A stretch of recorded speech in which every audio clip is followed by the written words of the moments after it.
Bismillahirrahmanirrahim. Assalamualaikum warahmatullahi wabarakatuh. Perkenalkan, saya Cindy Widya Stuti, nomor induk mahasiswa 20.24214 dari mata kuliah Politik Ketatanegaraan dari kelas G. Pada kesempatan kali ini, saya akan menyampaikan tentang perlukah penguatan MPR. Namun, sebelum lebih lanjut, pertama-tama saya akan menjelaskan apa yang dimaksud dengan MPR. MPR sendiri atau Majelis Permusyawaratan Rakyat adalah lembaga legislatif bikameral yang merupakan salah satu lembaga tinggi negara dalam sistem ketatanegaraan Indonesia, yang mana sesuai dengan pasal 2 Undang-Undang Dasar tahun 45 bahwa MPR terdiri atas anggota-anggota Dewan Perwakilan Rakyat, ditambah dengan utusan-utusan dari daerah-daerah dan golongan-golongan, menurut aturan yang ditetapkan dengan undang-undang. Kemudian, adapun tentang fungsi MPR baik sebelum era reformasi sampai sesudah reformasi.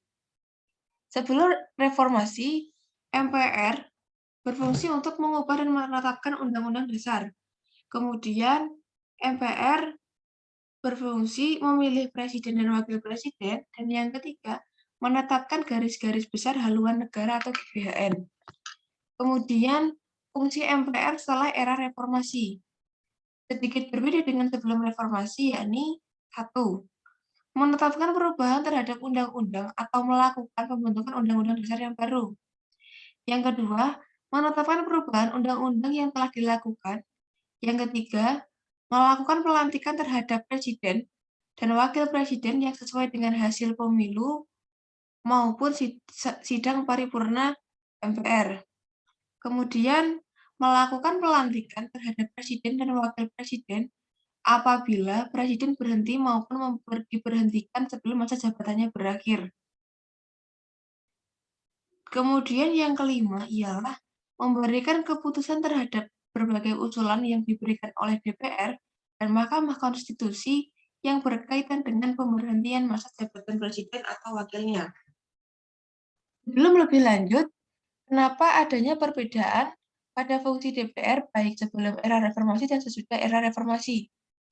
Ya, ini seperti yang kita ketahui bahwa pada saat itu terjadi demo besar-besaran oleh mahasiswa, juga rakyat, namun lebih diprakarsai oleh mahasiswa, di mana pada tahun 98 seluruh rakyat terlebih mahasiswa menginginkan untuk Presiden Soeharto turun dari jabatannya, karena rakyat merasa bahwa Presiden Soeharto sudah tidak seharusnya menjabat di kursi presiden. Kemudian,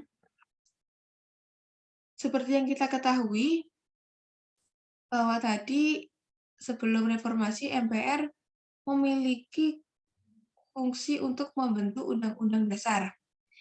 Namun setelah amandemen ini, MPR hanya sebatas menjalankan tugas untuk menyosialisasikan hasil-hasil amandemen tahun 45. Dan seperti yang kita ketahui sebelum era reformasi tadi bahwa MPR berhak memilih presiden dan wakil presiden. Namun setelah era reformasi tersebut, MPR hanya diberikan kewenangan untuk melantik presiden dan wakil presiden. Dan juga berdasarkan pada pasal 1 ayat 2 tahun Undang-Undang Dasar Negara 1945 sebelum perubahan, bahwa kekuasaan negara yang tertinggi di tangan MPR. Secara tidak langsung, hal ini mengatakan bahwa seperti lembaga-lembaga seperti DPR dan DPD merupakan lembaga yang berada di bawah MPR. Hal ini tentu mungkin memberikan celah atau rentan ataupun rawan terjadinya kecemburuan sosial antar lembaga yang ada di pemerintahan. Kemudian, majelis yang dianggap memiliki kekuasaan tertinggi ini kan memegang kedaulatan. Jadi secara tidak langsung MPR ini sangat rawan terhadap tindak-tindak penyimpangan di dalam pemerintahan. Kemudian, Menurut teori ilmu hukum tata negara Indonesia, MPR merupakan satu-satunya lembaga yang mempunyai supremasi, yang mengandung dua prinsip. Satu, sebagai badan berdaulat yang memegang kekuasaan berdasarkan hukum untuk menetapkan segala sesuatu yang telah ditegaskan oleh Undang-Undang Dasar tahun 45 atau disebut legal power. Yang kemudian yang kedua yakni no rival authority, artinya tidak ada suatu otoritas tandingan baik perseorangan maupun badan yang mempunyai kekuasaan untuk melanggar atau menyampingkan suatu telah diberikan oleh MPR. Jadi, apabila MPR sudah memberikan suatu keputusan, tidak bisa beberapa pihak atau mungkin pihak-pihak yang lain untuk melanggar atau menyampingkan sesuatu yang telah diputuskan oleh MPR. Kemudian setelah adanya perubahan Undang-Undang tahun 45, Pasal 1 Ayat 2 mengalami perubahan, yaitu kedaulatan berada di tangan rakyat dan dilaksanakan menurut Undang-Undang Dasar. Dengan adanya perubahan tersebut, MPR tidak lagi sebagai lembaga tertinggi negara, melainkan sederajat dengan lembaga-lembaga negara lainnya. Seperti yang sudah saya katakan tadi, bahwa MPR jika merupakan lembaga tertinggi akan memberikan celah atau rawan terjadinya kecemburuan sosial antar lembaga-lembaga negara lain. Kemudian, kewenangan MPR pun juga terbatas. Hanya mengubah dan menetapkan undang-undang, bukan lagi membuat. Dan juga hanya sebatas untuk melantik presiden dan wakil presiden, dan tidak lagi untuk memilih dan pemilihan wakil presiden dan presiden. Kemudian, dalam segi susunan anggota MPR sendiri juga mengalami perubahan, yakni sesuai dengan pasal 2 ayat 1 Undang-Undang tahun 45, setelah perubahan mengalami perubahan yang menegaskan bahwa anggota MPR terdiri atas anggota DPR dan anggota DPD yang dipilih melalui pemilihan umum. Sistem perwakilan ini dikenal dengan sistem dua bicameral. Kemudian ada 3 alasan yang menyebabkan perlunya penyesuaian terhadap kesusahan kedudukan dan kekuasaan MPR menjadi suatu lembaga perwakilan rakyat dengan 2 kamar atau bicameral. MPR adalah lembaga tertinggi negara yang merupakan penjelmaan atau manifestasi dari keseluruhan aspirasi rakyat yang menurut Sri Sumantri dalam bukunya dikedudukan lembaga-lembaga negara dan hak menguji menurut Undang-Undang tahun 45. Dalam hal ini kan dikatakan bahwa MPR merupakan penjelmaan manifestasi dari keseluruhan aspirasi rakyat. Keseluruhan aspirasi rakyat ini kan karena MPR merupakan lembaga yang terdiri dari DPR dan DPD, yang merupakan lembaga yang DPR sendiri merupakan dari aspirasi rakyat, sedangkan DPD merupakan utusan-utusan dari daerah. Sehingga bertemunya mereka di lembaga MPR ini adalah untuk kepentingan rakyat. DPR sendiri tentu mengedepankan apa yang disuarakan oleh rakyat. Secara kasarnya itu kan kalau DPR adalah Dewan Perwakilan Rakyat. Jadi DPR harus mewakilkan apa yang diinginkan oleh rakyat ke meja di pemerintahan. Kemudian untuk DPD adalah Dewan Perwakilan Daerah, di mana mereka sebagai utusan daerah memberikan apa ya namanya, di meja pemerintahan mereka itu harus memberitahu kepada seluruhnya bahwa daerah itu membutuhkan ini dan harus memperjuangkan suara-suara di daerahnya. Kemudian alasan perlunya penyesuaian terhadap susunan, kedudukan, dan kekuasaan MPR menjadi suatu lembaga perwakilan rakyat dengan 2 kamar atau bicameral, yaitu kebutuhan bagi Indonesia saat ini untuk mulai menerapkan sistem check and balance. Dengan adanya lembaga perwakilan rakyat dengan 2 kamar, maka diharapkan lembaga ini akan mampu menjalankan fungsi legislasi dan fungsi kontrolnya dengan lebih baik. Kemudian, apakah sistem check and balance selama ini sudah berfungsi sebagaimana mestinya? Dan kemudian, apakah lembaga-lembaga negara sudah menjalankan kewenangannya secara proporsional?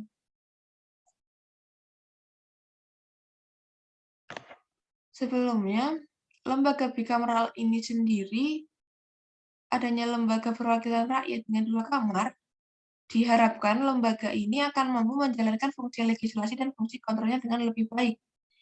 Menjalankan fungsi kontrolnya dengan lebih baik adalah saling membantu antar sesama lembaga, saling memberikan apa yang kurang dari lembaga lain, saling menutupi dan dengan tujuan yang sama, yakni untuk kebutuhan masyarakat atau rakyat. Jika tadi dikatakan apakah sistem check and balance sudah berfungsi sebagaimana mestinya, hal ini tentu belum, apa ya namanya, bisa diketahui secara pasti, namun apabila MPR memiliki kedudukan tertinggi, kan secara tidak langsung bahwa DPR dan DPD adalah di bawahnya. Jika mereka tidak memiliki kedudukan yang sama, kan mereka tidak bisa saling mengontrol. Mereka tidak bisa saling memberikan saran seperti ini dan seperti ini. Karena tentu jika mereka MPR memiliki kedudukan yang tinggi akan memberikan dampak terhadap peraturan-peraturan atau ketentuan yang telah diputuskannya. Kemudian apabila diperhatikan, beberapa kewenangan lembaga negara semakin meluas dan keluar dari apa yang telah diberikan oleh Undang-Undang Dasar. Misal saja sebagai contoh, Mahkamah Konstitusi dengan kewenangannya yang semakin menggurita melalui perkembangan putusan-putusannya atau conditionally konstitusional atau conditionally unconstitutional, perumusan norma dalam putusan. Kemudian DPD yang sering berkeluh kesah dengan mirisnya kewenangan yang dimilikinya. Demikian juga peran Komisi Yudisial yang kurang optimal dalam fungsinya sebagai lembaga yang mengawasi kinerja hakim menyebabkan carut-marutnya sistem ketatanegaraan Indonesia.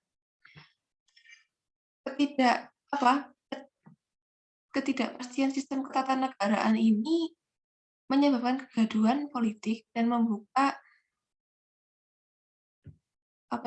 ide bagi orang-orang untuk menata ulang sistem ketatanegaraan yang ada di negara ini.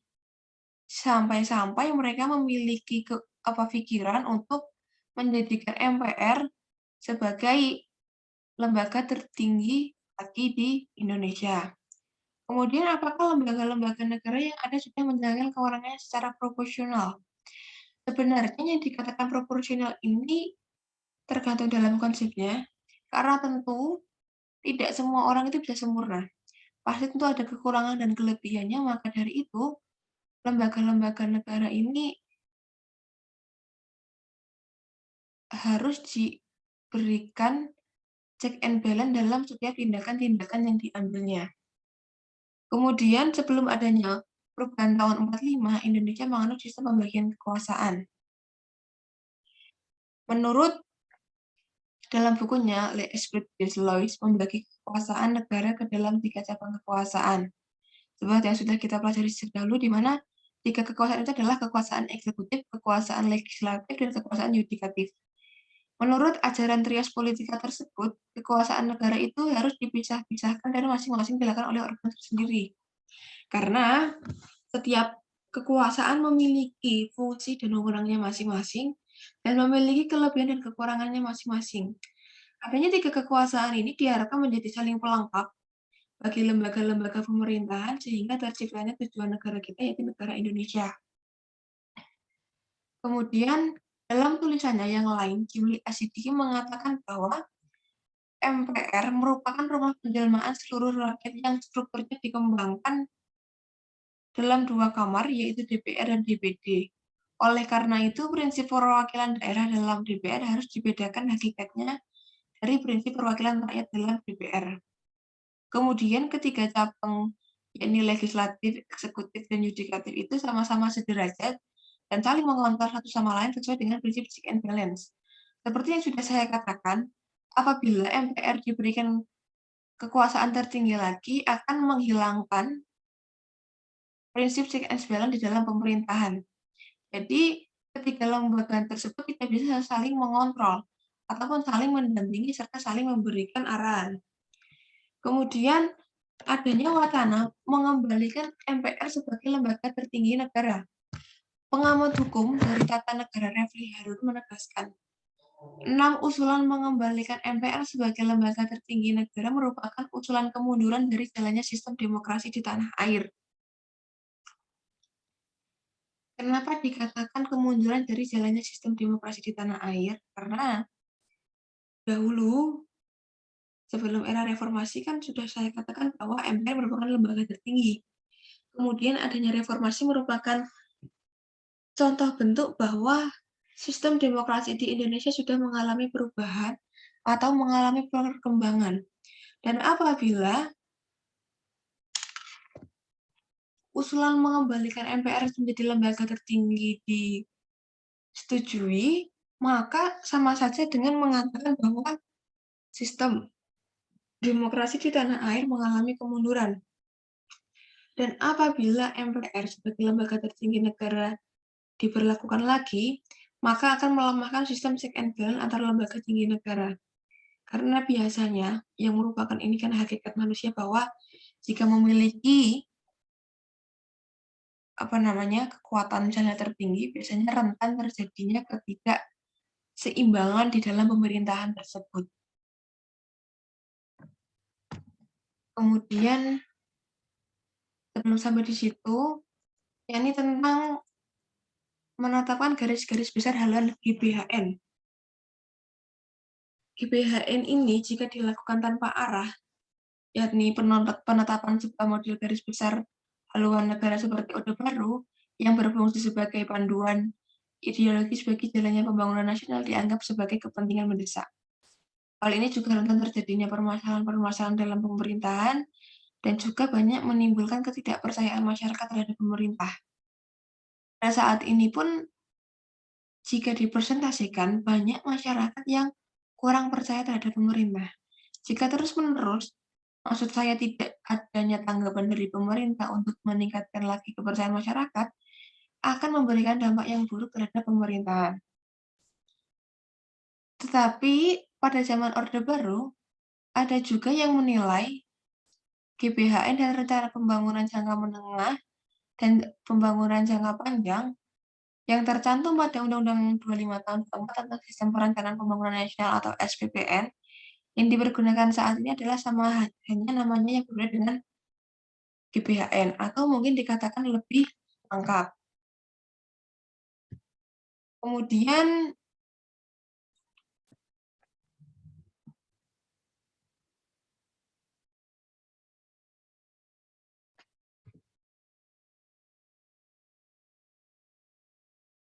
dahulu kan kalau MPR itu memiliki kekuasaan tertinggi. Setelah reformasi itu kan secara tidak langsung ditariknya kekuasaan yang dimiliki oleh DPR. Perubahan itu dinilai perlu untuk memberikan sistem check and balance dalam pemerintahan. Dan jika adanya wacana pengembalian MPR sebagai lembaga negara tertinggi, yang sebagai agenda reformasi terus diwacanakan, seiring bergulirnya untuk melakukan amandemen ulang kelima terhadap Undang-Undang Dasar tahun 45, akan berakibat kekacauan ketatanegaraan yang terus menggerus tatanan kebangsaan yang diupayakan menjadi mapan. Karena dalam politik elit sendiri tidak dipungkiri bahwa ada beberapa peraturan yang hanya untuk keuntungan beberapa pihak saja. Hal itu mungkin kita tidak mengetahui secara praktik, namun tentu ada hal yang seperti itu. Berdasarkan penguraian tadi, yang saat ini ingin dipertanyakan adalah perlukah penguatan MPR? Wacana penguatan wewenang MPR dan penghidupan kembali GBHN mengingatkan akan realitas politik pada Orde Baru. Amandemen keempat UUD tahun 45 yang membatasi kewenangan MPR dan masih berlaku hingga sekarang adalah kemajuan dalam demokrasi Indonesia. Karena dikatakan kemajuan dalam demokrasi Indonesia adalah seperti tadi bahwa pada era sebelum reformasi, MPR merupakan lembaga tertinggi dan tidak isiannya prinsip check and balance karena adanya ketimpangan ataupun kecemburuan antar lembaga negara, dan namanya pembatasan kewenangan MPR merupakan suatu kemajuan dalam demokrasi Indonesia, sehingga meningkatkan kepercayaan antar lembaga negara. Kemudian penguatan wewenang MPR dan penghidupan kembali GBHN meningkatkan akan netralitas politik pada era Orde Baru. Seperti yang tadi bahwa GBHN merupakan suatu hal pada reformasi, sebelum reformasi, dan mungkin setelah reformasi masih ada namun hanya berbeda nama saja. Kemudian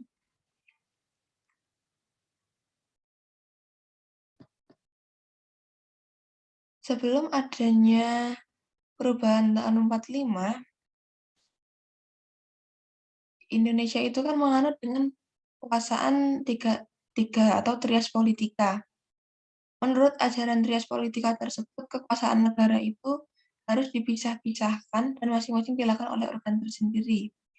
Pemisahan kekuasaan itu bersifat kedap dalam arti bahwa kekuasaan-kekuasaan bukan hanya dibeda-bedakan dan dipisah-pisahkan satu sama lain, tetapi harus pula diserahkan dan dilakukan oleh organ-organ negara yang terpisah. Adanya pemisahan ini dimaksudkan untuk mencegah supaya kekuasaan negara itu tidak berada pada satu tangan atau organ saja, sehingga dikhawatirkan dapat menimbulkan penyalahgunaan oleh organ tersebut. Dalam prakteknya trias politika, dapat diterapkan secara mutlak pengertian fungsi kekuasaan negara dan organ negara perlu ada pembedaan. Selain itu, suatu organ negara mungkin dapat melakukan lebih dari satu fungsi kekuasaan negara. Sesuai dengan ketentuan dalam Undang-Undang Dasar tahun 45, beserta penjelasannya sebelum perubahan, pemegang tiga kekuasaan itu di Indonesia adalah sebagai berikut. Kekuasaan eksekutif dipegang oleh Presiden, legislatif oleh Presiden dengan persetujuan DPR, dan yudikatif dipegang oleh MA dan badan-badan peradilan lainnya. Dengan adanya kekuasaan eksekutif di tangan Presiden sekaligus kekuasaan legislatif dengan persetujuan DPR, maka sebenarnya kita tidak menganut ajaran trias politika atau sistem pemisahan kekuasaan, melainkan pembagian kekuasaan. Kemudian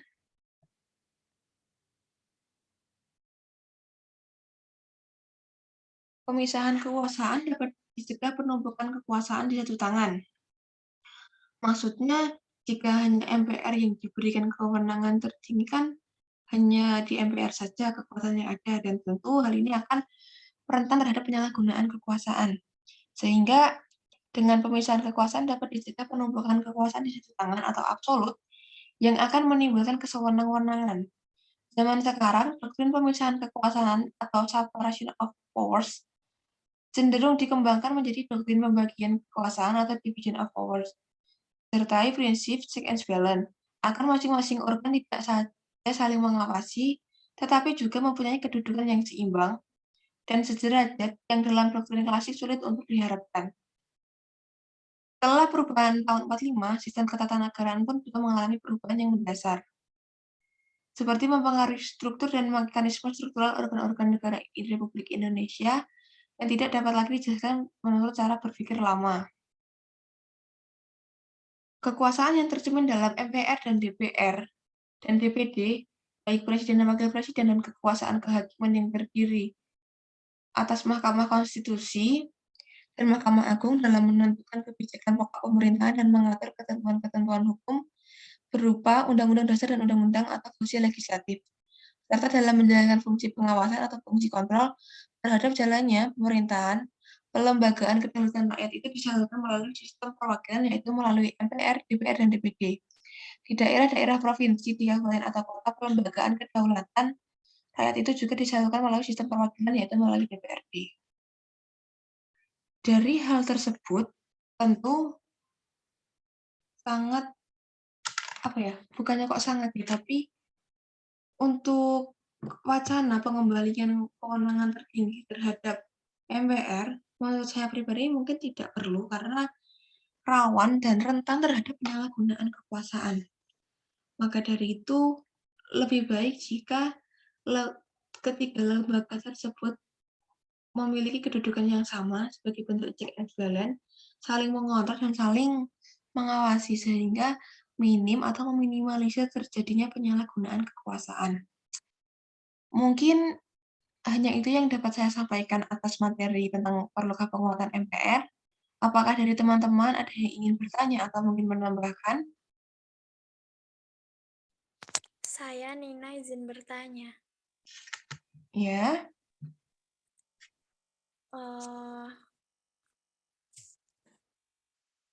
Sebentar. Tadi kan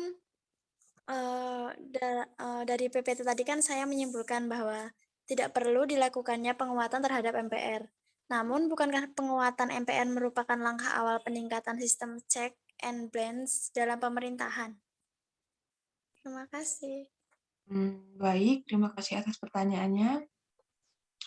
Jadi begini, Mbak, karena kan kalau menurut saya pribadi mungkin memang benar bahwa pengembalian kewenangan tertinggi kepada MPR ini salah satu langkah untuk check and balance ya. Tapi kan kalau dipikir-pikir lagi atau secara logikanya lagi bahwa rentan terhadap penyalahgunaan kekuasaan atau kewenangan. Pada era sekarang ini kan sulit ya untuk mempercayai perorangan, entah itu baik mereka yang duduk di pemerintahan, mereka yang mungkin hanya masyarakat biasa, atau yang lain sebagainya. Tapi yang namanya mereka memiliki kekuasaan tertinggi tanpa ada pihak lain sebagai pihak kontrol atau pengawas kan sangat rentan penyalahgunaannya. Jadi seperti mereka itu tidak memiliki batas batas untuk melakukan tindakan-tindakan yang akan mereka ambil. Jadi untuk peningkatan check and balance dalam sistem proses ini mungkin tidak harus dilakukan dengan penguatan MPR ya, tapi bisa dilakukan dengan cara-cara yang lain, dengan melakukan peninjauan ulang terlebih dahulu bagaimana baiknya dan apa kurangnya sebagai bentuk evaluasi, seperti itu, Mbak. Mungkin apa masih dirasa kurang atau belum jelas, Mbak? Oh iya, sudah cukup. Terima kasih. Baik, kalau mungkin sudah dirasa cukup dan tidak ada yang ingin ditanyakan lagi, saya cukupkan sampai di sini. Saya ucapkan terima kasih atas perhatiannya. Jika ada kurangnya saya mohon maaf. Cukup sekian. Wassalamualaikum warahmatullahi wabarakatuh. Waalaikumsalam warahmatullahi wabarakatuh.